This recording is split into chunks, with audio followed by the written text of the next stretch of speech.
48 ชั่วโมงที่โลกต้องจารึกเมื่ออเมริกา อิสราเอล และอิหร่านเปิดหน้าแลกหมัดกันแบบเต็มกำลัง นี่ไม่ใช่แค่การขู่ แต่มันคือการนำอาวุธที่ดีที่สุดของแต่ละชาติมาวัดกันในสมรภูมิรบจริง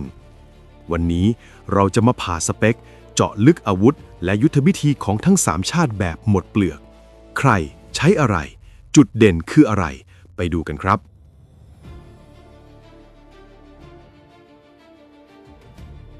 สหรัฐอเมริกา หอกทะลวง ทะลุทะลวงการป้องกัน เปิดฉากกันที่พี่ใหญ่สหรัฐอเมริกางานนี้อเมริการับบทเป็นคนพังประตู หน้าที่หลักคือเจาะระบบป้องกันภัยทางอากาศของอิหร่าน และทำลายเป้าหมายทางยุทธศาสตร์ที่อยู่ลึกใต้ดิน อาวุธที่งัดมาใช้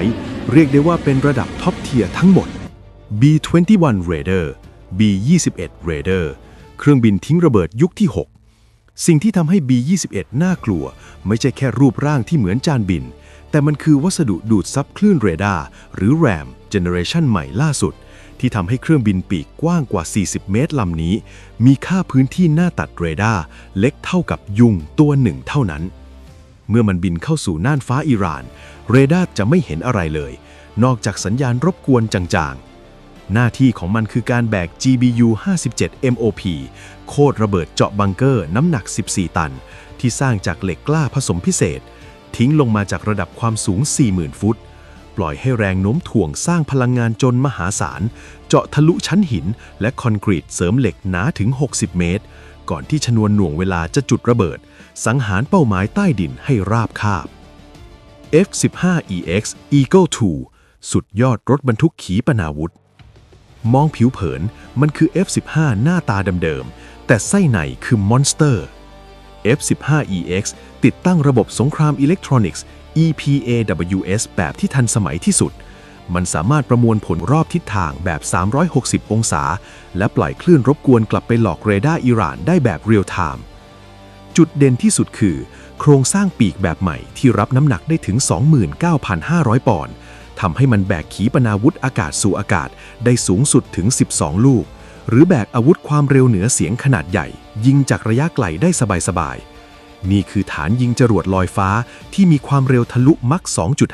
2.5 AGM-183A ARW ขีปนาวุธไฮเปอร์โซนิกนี่ไม่ใช่อาวุธที่บินเข้าไปหาเป้าหมายธรรมดาแต่มันใช้เทคโนโลยี Boost Glide ทันทีที่ถูกปล่อยจากเครื่องบินจรวดบูสเตอร์จะจุดระเบิดดันหัวรบขึ้นไปแตะขอบอวกาศด้วยความเร็วมากกว่ามัค 5 จากนั้นหัวรบจะสลัดตัวออกกลับลงมาในชั้นบรรยากาศด้วยความเร็วระดับมัค 8 ถึงมัค 20 ในความเร็วมหาศาลระดับนี้มันแทบไม่ต้องพึ่งพาดินระเบิดเลยด้วยซ้ำเพราะแค่พลังงานจนจากการพุ่งชนเป้าหมายก็รุนแรงพอๆกับอุกกาบาตขนาดเล็กที่ระเหยบังเกอร์ให้กลายเป็นฝุ่นในเสี้ยววินาที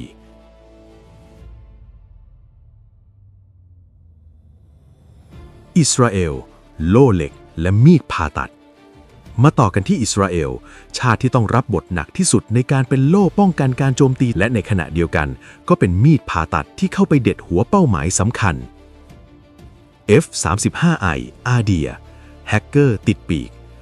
คำว่าอาเดียในภาษาฮีบรูแปลว่าผู้ยิ่งใหญ่อิสราเอลเป็นชาติเดียวในโลกที่สหรัฐยอมให้เข้าถึงซอร์สโค้ดเพื่อปรับแต่ง F-35อิสราเอลได้ยัด C4I ที่พัฒนาเองลงไปทำให้มันกลายเป็นโหนดดูดซับข้อมูลในสนามรบมันสามารถบินเข้าไปสแกนหาตำแหน่งเรดาร์บาวา 373 ของอิหร่านและแชร์พิกัดเป้าหมายให้กับเครื่องบินลำอื่นหรือโดรนกามิกาเซ่ของอิสราเอลพุ่งเข้าทำลายได้ทันทีนี่คือสถาปัตยกรรมเครือข่ายสงครามที่แท้จริง Iron Beam ระบบป้องกันภัยด้วยแสงเลเซอร์จุดอ่อนของ Iron Dome คือกระสุนราคาแพงและมีวันหมดอิสราเอลจึงแก้เกมด้วย Iron Beam ระบบนี้ใช้เลเซอร์ไฟเบอร์กลาส Solid State พลังงานสูงกว่า 100 กิโลวัตต์ลำแสงนี้เดินทางด้วยความเร็วแสงไม่มีใครหลบพ้นมันจะโฟกัสความร้อนทะลุจุดเดือดไปที่ตัวถังหรือเครื่องยนต์ของโดรนเป้าหมายจนระเบิดกลางอากาศข้อดีที่เปลี่ยนโลกคือต้นทุนการยิงต่อครั้งอยู่ที่ประมาณ 2-3 ดอลลาร์หรือไม่ถึง100 บาทและตราบใดที่เครื่องกำเนิดไฟฟ้ายังทำงานมันก็คือปืนกลที่มีกระสุนยิงได้ไม่มีวันหมด Arrow 3 และ Arrow 4 นักฆ่านอกชั้นบรรยากาศ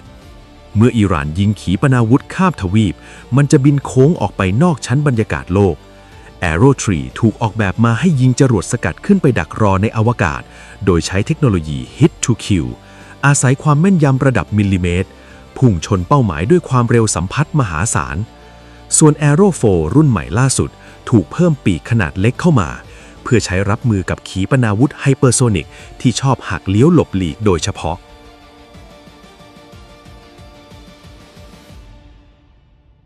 อิหร่านพายุโดรนและขีปนาวุธ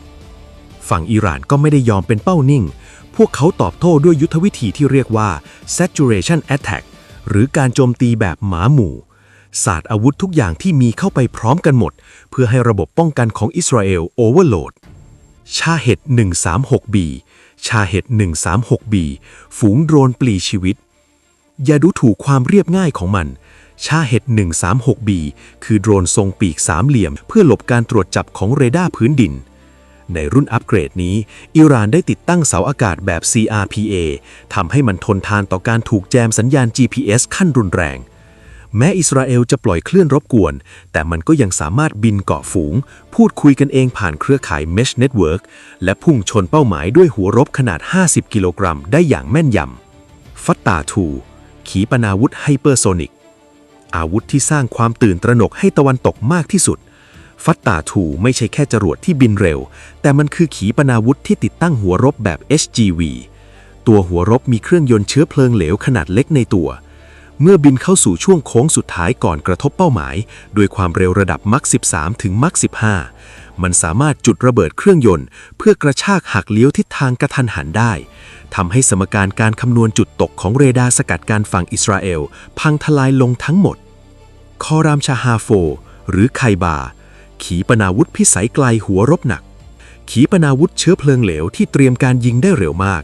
จุดเด่นที่แท้จริงคือน้ำหนักบรรทุกมันสามารถแบกหัวรบหนักถึง 1,500 กิโลกรัมซึ่งใหญ่ที่สุดในคลังและที่น่ากลัวคือหัวรบนี้สามารถบรรจุระเบิดลูกปลายได้เมื่อบินไปเหนือเป้าหมายมันจะแตกตัวออกเป็นหัวรบย่อยๆนับร้อยลูกพุ่งถล่มโครงสร้างพื้นฐานทำให้ระบบป้องกันของอิสราเอลไม่สามารถสอยร่วงได้ไม่หมดทุกลูกในคราวเดียว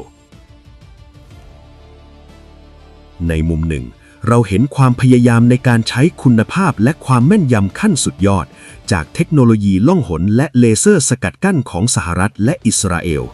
แต่อีกมุมหนึ่งเราก็ได้เห็นอานุภาพของปริมาณที่มหาศาลจากพายุโดรนราคาถูกและขีปนาวุธไฮเปอร์โซนิกของอิหร่านที่พร้อมจะบดขยี้และทำให้ระบบป้องกันที่แพงที่สุดในโลกต้องทำงานหนักจนโอเวอร์โหลดสงครามครั้งนี้ไม่ได้ส่งผลแค่ตะวันออกกลางแต่มันกำลังสั่นสะเทือนดุลอำนาจและการทหารไปทั่วทั้งโลกจากข้อมูลอาวุธและยุทธวิธีทั้งหมดที่เราคุยกันมานี้คุณผู้ชมคิดว่าถ้ายืดเยื้อต่อไปยุทธวิธีแบบไหนจะเป็นฝ่ายคุมเกมเหนือสมรภูมินี้ระหว่างเทคโนโลยีล่องหนสุดล้ำหรือพายุขีปนาวุธจำนวนมหาศาลและคิดว่าสถานการณ์นี้จะบานปลายกลายเป็นสงครามระดับภูมิภาคเต็มรูปแบบหรือไม่